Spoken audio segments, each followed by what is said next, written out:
Hello दोस्तों, आज की कहानी है संपत्ति और संतान की। एक गांव में मोहनलाल कह के एक बुजुर्ग व्यक्ति रहते थे। उनका 3 बेटे और एक बेटी थी।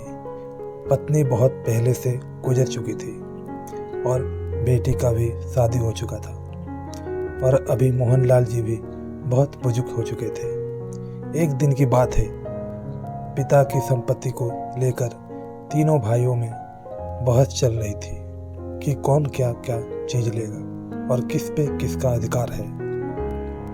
कोई बोल रहा था कि मैं तो वो मकान लूँगा जो रोड के लगा हुआ है। बड़ा वाला बोला मुझे तो खेत चाहिए, फार्म हाउस बनाऊँगा। बीच वाले ने अपनी पसंद बताई और छोटे वाला दुकान मेरी होगी, रिटायरमेंट के बाद बैठूँगा। मोहनलाल जी के तीनों बेटे बहस में लगे थे। तभी उनकी बेटी घर पहुंची। शादी के कुछ समय में ही विधवा हो गई थी और मोहनलाल जी बेटों के विरोध के बावजूद उसे घर ले आए और उसे पास की स्कूल में बतौर शिक्षिका लगवा दिया। उसने आते ही पिता का मुरझाया हुआ चेहरा देखा तो पूछा, क्या हुआ पिताजी? कुछ नहीं, तेरे भाई संपत्ति पर अपनी मुहर लगा रहे हैं पर तुझे भूल गए। बोल बेटी, तुझे कौन से वाली चाहिए? इतने में भाई भी आ पहुँचे कि बहन पता नहीं क्या मांग ले। बाबा, बिना माँ के, बिना आपने हमें इतने सालों तक संभाल कर रखा, अपनी खुशियों को भूल हमारे लिए जीते रहे और मुझे जीने की राह दिखाई।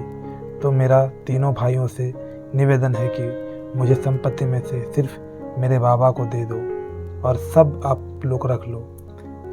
अरे पागल हो क्या? बिना संपत्ति के क्या करोगी?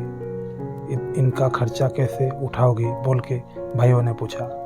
तब बहन बोली, जब हम छोटे थे तब बाबा के पास संपत्ति नहीं थी, फिर भी बाबा ने उठाया ना सारा खर्चा हमारा। सभी बच्चों को पढ़ाया लिखाया, नौकरी लगाई, शादी करवाई, सिर्फ छोटी सी दुकान के सहारे। तब बाबा ने अपनी संतान को ही अपनी संपत्ति समझा था। तो क्या आज बाबा बूढ़े हो गए हैं तो उन्हें अपनी संतान नहीं बना सकते? और फिर बेटी थोड़ा मुस्कुरा के बोली, भाई आपके पास तो संतान भी और संपत्ति भी है, लेकिन मेरे पास तो कुछ भी नहीं है। आप बस बाबा पर मेरा नाम की मुहर लगा दो।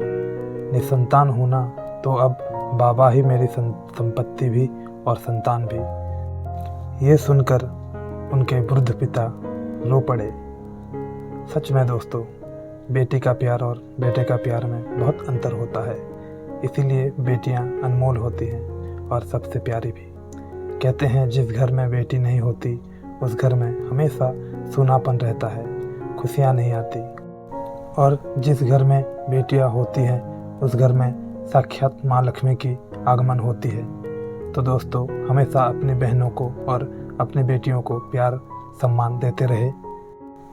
तो दोस्तों, ऐसे ही वीडियो देखने के लिए वॉइस ऑफ रोनी पे बने रहिए।